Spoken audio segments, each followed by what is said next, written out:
Sur le plan politique, la fin est proche pour Jacob Zuma.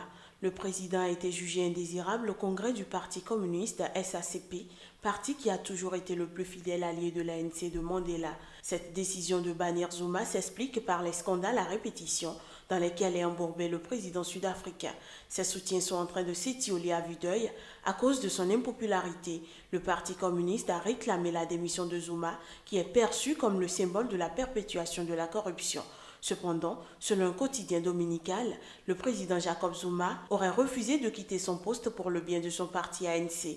Le chef de l'État s'accroche au pouvoir, indiquant que son départ laisserait la porte ouverte à un changement de régime piloté par l'Occident et que ce serait trahir la révolution. Pour les analystes politiques, cela montre que la dissension est de plus en plus forte au sein du mouvement, que le chef de l'État ne veut surtout pas quitter le pouvoir avant d'avoir choisi son successeur en décembre prochain, mais également que l'ANC devient un parti autoritaire qui voit en toute opposition une volonté de changement de régime pilotée par l'étranger. Jacob Zuma, jugé persona non grata par le SACP, c'est donc Cyril Ramaphosa que le Parti communiste a préféré inviter à son congrès, ce qui montre que dans la lutte de succession au sommet de l'État, le choix est déjà fait. Il ne fait aucun doute qu'en décembre prochain, le Parti communiste apportera son soutien au vice-président sud-africain actuel Ramaphosa au détriment de l'ex-femme du président sud-africain Nkosazana Dlamini Zuma. Mardi après-midi, le secrétaire général du Parti communiste est revenu sur le soutien de son mouvement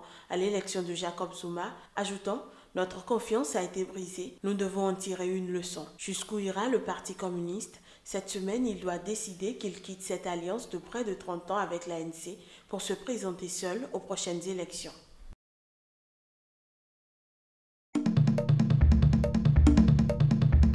Il n'est plus apparu publiquement au Sénégal depuis 2 ans. L'ancien président Abdoulaye Wade, aujourd'hui âgé de 91 ans, est arrivé à l'aéroport de Dakar ce lundi 10 juillet, en début de soirée en provenance de Paris. L'ex-président doit débuter sa campagne pour les élections législatives qui sont prévues le 30 juillet prochain.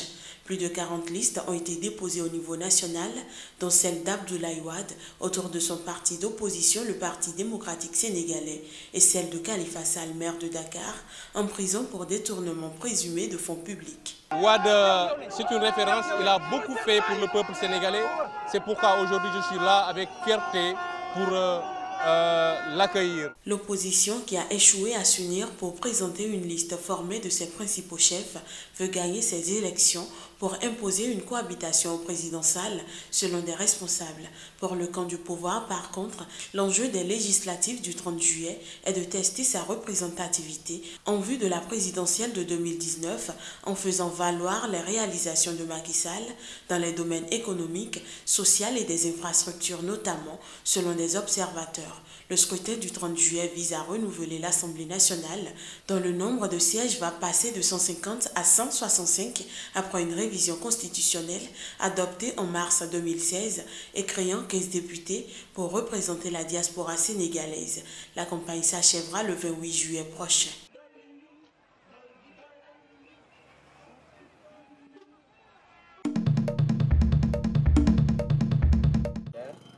Dans ce camp de réfugiés au Libéria, c'est un moment fort en émotion pour Salomon, 10 ans, et sa sœur Estelle, 6 ans. Ils s'apprêtent à quitter leur famille d'accueil et le camp où ils ont passé la majorité de leur vie. Bientôt, ils seront réunis avec leurs parents en Côte d'Ivoire. Ça me fait mal au cœur. Je ne me sens pas bien. Parce que je les aime, ces enfants.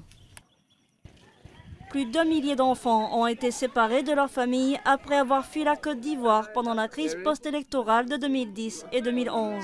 Le Comité international de la Croix-Rouge essaie de les localiser et de les réunir avec leurs familles.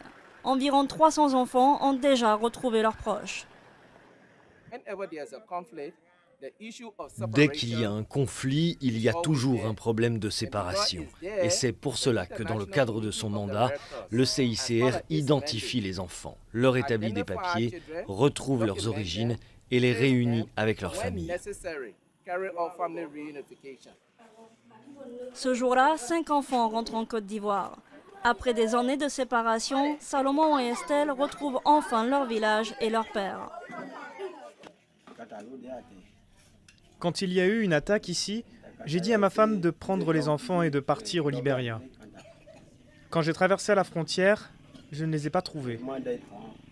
Quand je suis revenu, ils étaient nulle part. Je suis tombé malade et j'étais toujours sans nouvelles. Quand la Croix-Rouge est arrivée avec des photos d'enfants, je les ai reconnus.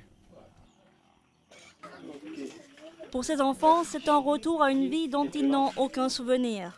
Ils vont désormais devoir apprendre à connaître leur famille après 6 ans de séparation.